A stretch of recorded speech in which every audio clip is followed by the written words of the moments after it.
CIB news, प्रयत्न आमचा, न्याय तुमचा. पालखी सोहळा. पुणेकरांनो, हे रस्ते वाहतुकीसाठी बंद. संत ज्ञानेश्वर महाराज व संत तुकाराम महाराज यांच्या पालखीचे आज पुण्यात आगमन होणार असल्याने वाहतुकीत बराच बदल करण्यात आला आहे. पुण्यातील बरेच रस्ते हे वाहतुकीसाठी आज बंद असतील. विश्रांतवाडी, संगमवाडी, वाकडेवाडी, खडकी हे रस्ते सकाळी 3 वाजल्यापासून ते सायंकाळी 5 वाजेपर्यंत बंद असतील. अजून कोणत्या भागातील वाहतूक ही बंद असेल हे पोलीस अधिकाऱ्यांनी या व्हिडिओत सविस्तरपणे सांगितले आहे. 9 जुलै रोजी ज्ञानेश्वर माऊलींच्या पालखीचं, तुकाराम महाराजांच्या पालखीचं पुण्यामध्ये आगमन होत आहे आणि याच्यामुळे वाहतुकीवरती काय परिणाम होणार आहे याची आपण माहिती घेऊया. आणि जो पालखीचा रूट आहे त्याला 3 वेगवेगळ्या एरियामध्ये डिवाइड केलेला आहे.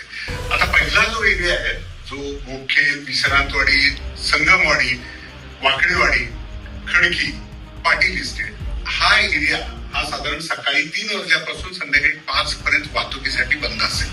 तो दुसरा एरिया आहे ज्याच्यामध्ये Ganesh Khind road, Fergusson college road, जंगली महाराज रोड, शिवाजी रोड आणि थोडासा कर्वे रोड, हा परिसर आम्ही शक्यतो 12 नंतर बंद करायला सुरुवात करणार आहे. सो 12 वाजल्यापासून संध्याकाळी 6 वाजेपर्यंत हा परिसर बंद असेल. आणि शेवटचा म्हणजे ज्या ठिकाणी पालखी मुक्कामाला जाते तो म्हणजे पेठ परिसर, ज्याच्यामध्ये Shivaji road, Bajirao road, Lakshmi road आणि थोडासा नेहरू रोड हा जो बाधित होतो तो संध्याकाळी 5 नंतर त्या ठिकाणचं वाहतूक बंद करायला सुरुवात करणार आहे. त्यामुळे आपला प्रवास आणि आपण बाहेर निघताना याचं जर प्लॅनिंग केलं तर निश्चितच आपलीही गैरसोय होणार नाही आणि पालखीचं मुवमेंट सुद्धा चांगल्या पद्धतीने होईल.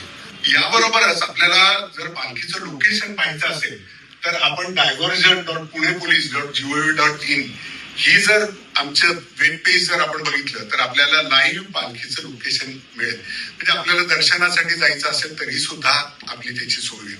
नमस्कार. महाराष्ट्र भूकंपाने हादरला. भिंतींना तडे, नागरिक सैरावैरा पळू लागले. राज्यातील परभणी, हिंगोली आणि नांदेड जिल्ह्यात तब्बल 4 वेळा भूकंपाचे धक्के जाणवले आहेत. पहिला धक्का आज पहाटे रात्रीचा 1:37 पांगला शिंदेगाव परिसरात जाणवला. त्याची तीव्रता 4.6 रिश्टर स्केल इतकी होती. दुसरा, तिसरा आणि चौथा धक्का काकडधाबा परिसरातच जाणवला. या भूकंपामुळे नागरिकांच्या घरातील सामानांची पडझड झाली तर भिंतींना तडे गेले आहेत. नागरिकांनी लगेच मोकळ्या मैदानात धाव घेतली.